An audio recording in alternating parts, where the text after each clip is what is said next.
Madam doctor prescription में power नहीं लिखे हैं। वैसे आपको 250 mg चाहिए या 500 mg? ये तो मुझे नहीं पता है, देखिए ना अंदर लिखा होगा। देख लिया मैडम, नहीं लिखा है। वैसे कौन सा स्टेज में है कैंसर? कैंसर? ये कैंसर पेशेंट के लिए इंजेक्शंस नहीं है। आपको कोई गलतफहमी हो गई है। नहीं मैडम, ये इंजेक्शन कैंसर पेशेंट के लिए ही है। मैंने कहा ना आपसे कोई गलतफहमी हुई है, या फिर डॉक्टर से कोई गलती हो गई होगी। दीजिए, मैं भी चेक करती हूँ।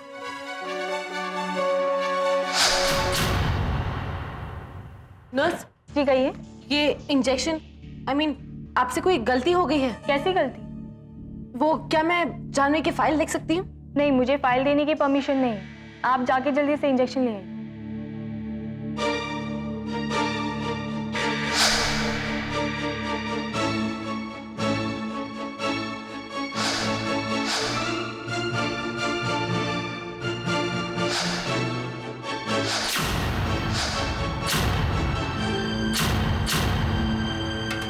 जानवी को कैंसर? इतनी बड़ी बात देव ने घर में किसी को नहीं बताई। देव आखिर चाहता क्या है? जानवी को कुछ भी हो सकता है। पलक भाभी, इतनी बड़ी बात तुमने मुझे नहीं बताई?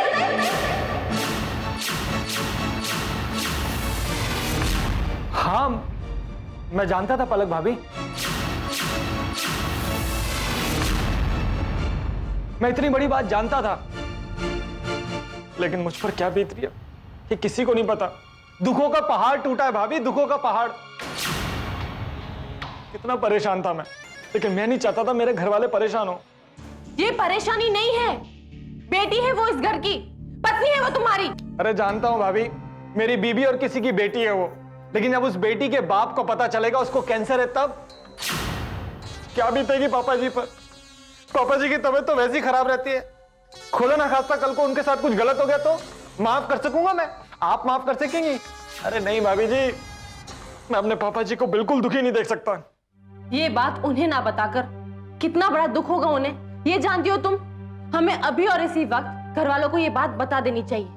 आप घर वालों की बातें कर रही हैं भाभी जी, मुझे तो जानवी तक को बताने की हिम्मत नहीं हो रही। क्या? तुमने जानवी को ये बात नहीं बताई? तुम ऐसा कैसे कर सकते हो? हाँ भाभी जी, मैंने डॉक्टर से बात की है। डॉक्टर कह रहे थे कि जानवी का कैंसर फर्स्ट स्टेज पर है। वो पूरी कोशिश करेंगे बचाने की। फिर भी देव, हमें घर वालों को ये बात। अरे नहीं भाभी जी, प्लीज, मैं आपके हाथ जोड़ता हूँ, आपके पाँव पड़ता हूँ। प्लीज प्लीज मुझसे वादा कीजिए कि आप ये बात किसी को नहीं बताएंगे भाभी जी।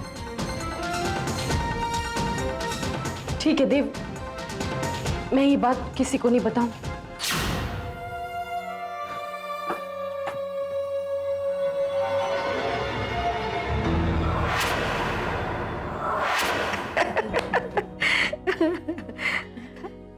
इंजेक्शन ले आई बेटा? जी दादी। भाभी देखो ना, मैं बीमार लगती हूँ क्या? डॉक्टर से कहो ना कि मुझे छुट्टी दे दे। मुझे इतनी तैयारियां करनी है, मुझे मेरे बच्चे का रूम डिजाइन करना है। पता है आपको, मैंने तो अपने बच्चे का नाम भी सोच लिया है। अगर लड़की होगी तो मैं नाम देवयानी रखूंगी, और लड़का होगा तो नाम देवराज रखूंगी। लेकिन मुझे अपने बच्चे का कमरा सजाना है। लड़का होगा तो मैं कमरे का कलर ब्लू रखूंगी, और अगर लड़की हुई तो मैं कमरे का कलर पिंक रखूंगी।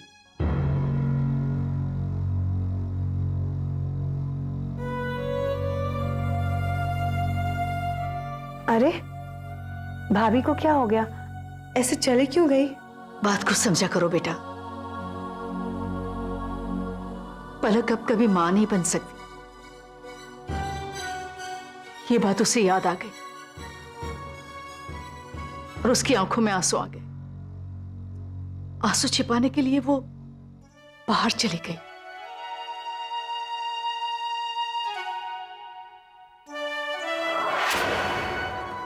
नहीं मैडम, ये इंजेक्शन कैंसर पेशेंट के लिए ही है। जानवी को कैंसर? मैंने तो अपने बच्चे का नाम भी सोच लिया। अगर लड़की होगी तो मैं नाम देवयानी रखूंगी और लड़का होगा तो नाम देवराज रखूंगी।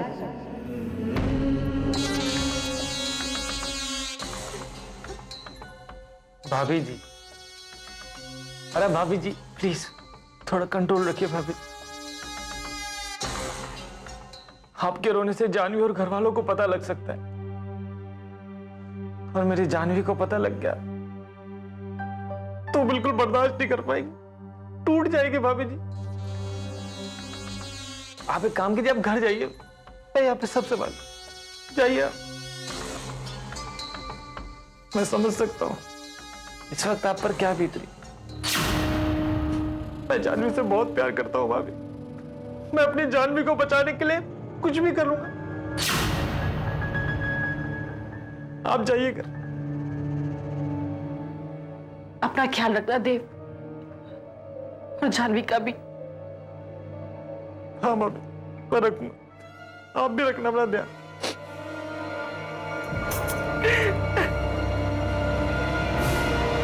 ये कल की मरती आज मर।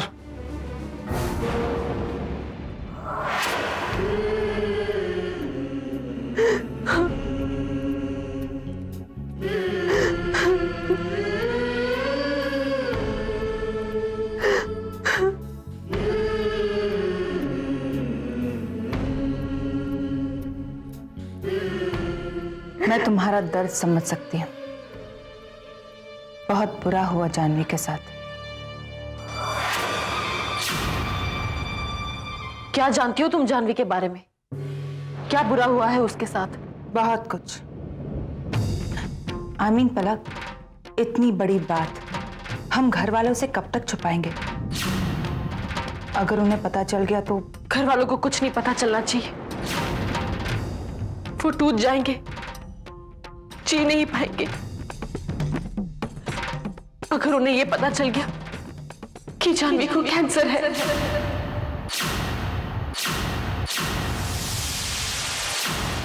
मैंने देव से बात की है, उसने मुझसे कहा कि जानवी जल्द से जल्द ठीक हो जाएगी। भगवान करे। देख लेना पलक, जानवी बिल्कुल ठीक हो जाएगी, और मैं ये बात घर में से किसी को नहीं बताऊंगी। पलक, शायद भगवान चाहता था कि ये बात सिर्फ मुझे और तुम्हें पता हो, है ना? भगवान जानवी की रक्षा करो।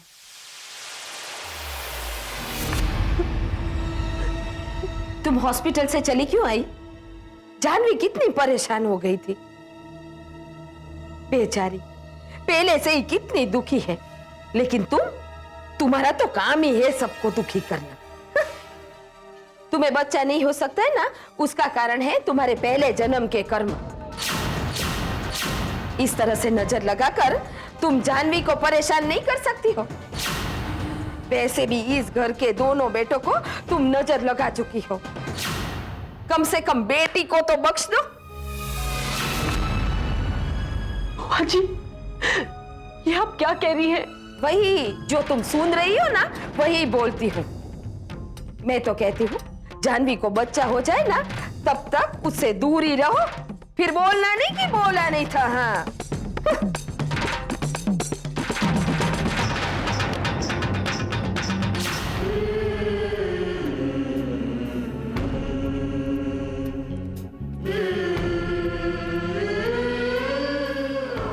तुम्हारा तो काम ही है सबको दुखी करना।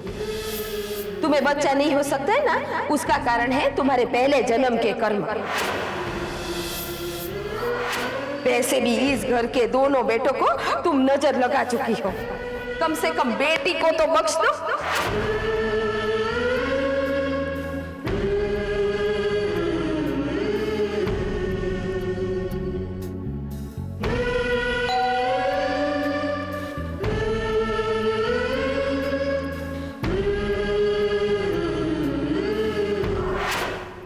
अरे कबीर, आप यहाँ? आप फाइल लेके आने वाली थी, लेकिन आप तो आई नहीं, तो मैंने सोचा कि मैं ही आकर फाइल कलेक्ट कर लूं। लेकिन फाइल तो प्रांजल के पास है, प्रांजल ने आपको फाइल दी नहीं? नहीं, प्रांजल तो मेरे पास आया ही नहीं।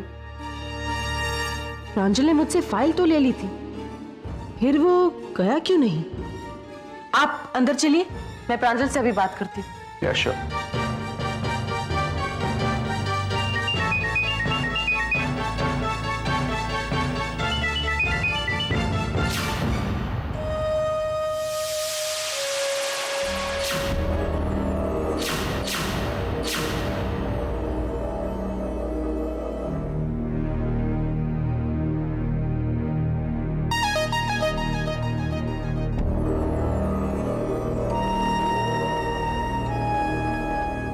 प्रांजल, मैंने तुम्हें जो फाइल दी थी वो तुमने इंस्पेक्टर कबीर को दी क्यों नहीं? वो एक्चुअली मेरी एक जरूरी मीटिंग आ गई थी, इसलिए मैं फाइल दे नहीं सका। No problem.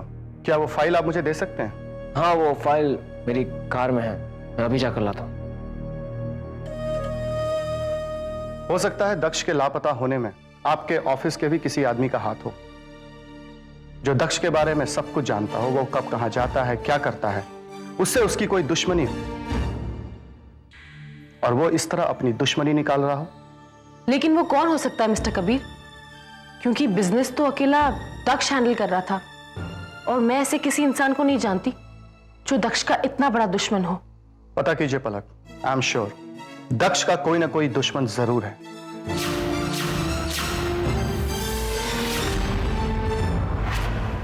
दक्ष का कोई दुश्मन नहीं है कबीर साहब, बल्कि इस परिवार का भी कोई दुश्मन नहीं है। जागीरदार खानदान के खिलाफ जाने से पहले किसी भी दुश्मन को 10 बार सोचना होगा। Exactly. Thank you, I will get back to you.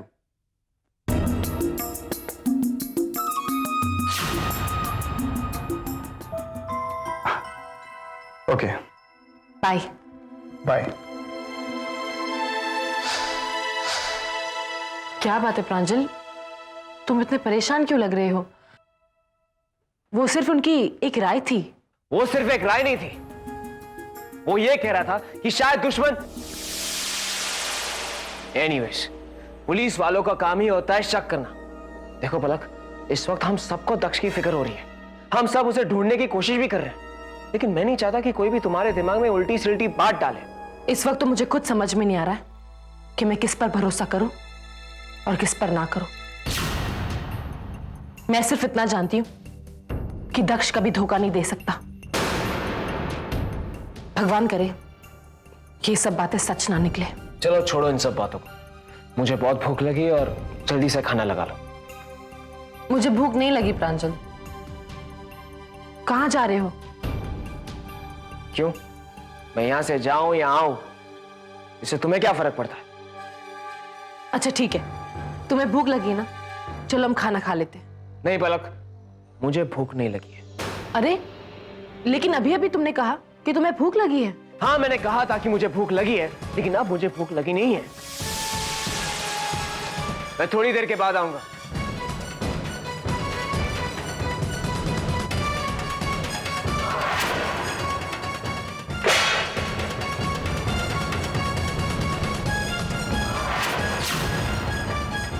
खाना फेंककर क्या साबित करना चाहते हो? तुम्हें क्या लगता है कि मुझे तुम्हारी फिक्र है? परेशान हूं मैं तुम्हारे लिए। तुम्हें खाना है तो खाओ, अगर नहीं खाना है तो भूखे मरो। लेकिन एक बात ध्यान से सुनो, तुम्हारी हर हरकत का असर वहां पलक पर होगा, भुगतना उसे होगा।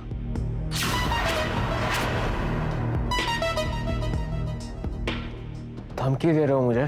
हाँ, ऐसा ही समझ लो।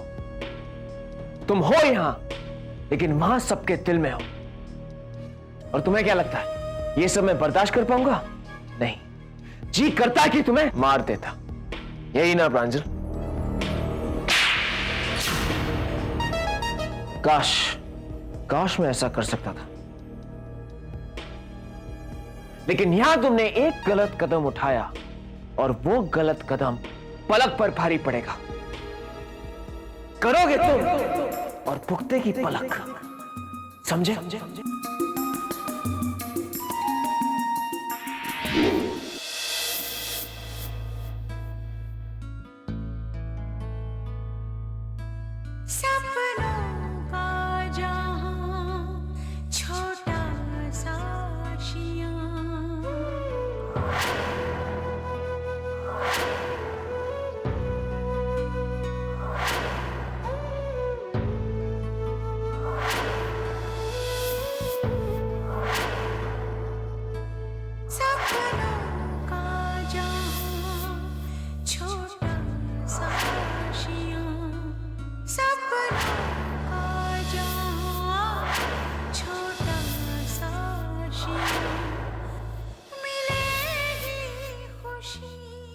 मैं तुम्हें उस नरक से बाहर निकालूंगा पलक।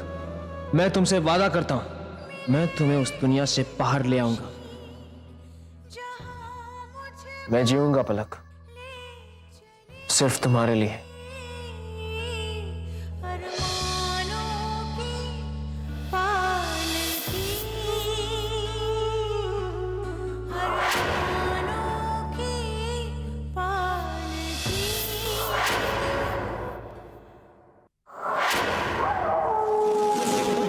प्रणाम माँ।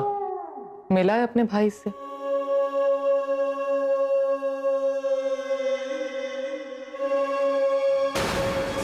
हम तुम्हारी परेशानी समझ सकते हैं बेटा।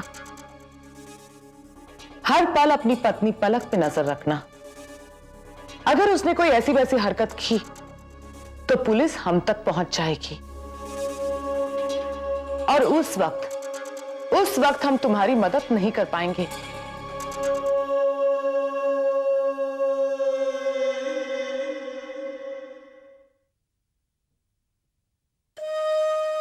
पलक कहाँ है? कहीं वो अपनी पत्नी पलक पे हर वक्त हर घड़ी नजर रखना। अगर उसने कोई ऐसी वैसी हरकत की तो पुलिस हम तक पहुंच जाएगी। पलक का सेल?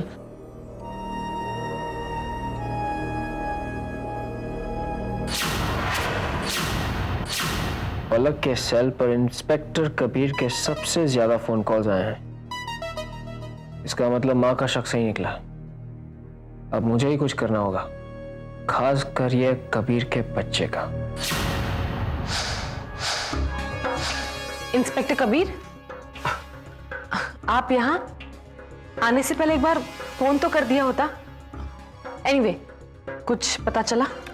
उन फाइल से तो सिर्फ इतना पता चलता है कि पूरी कंपनी की देखभाल दक्ष ही करता था, लेकिन मेरे पास एक ऐसी इंफॉर्मेशन आई है जिससे शायद हमें कोई सुराग मिल सके। कैसी इंफॉर्मेशन? आपने मुझे कभी मां पूर्णनंदा के बारे में नहीं बताया। उनका आपकी फैमिली के साथ क्या रिलेशनशिप है? आप सही कह रहे हैं कबीर। दक्ष को बर्बाद करने के पीछे मां का ही हाथ हो सकता है।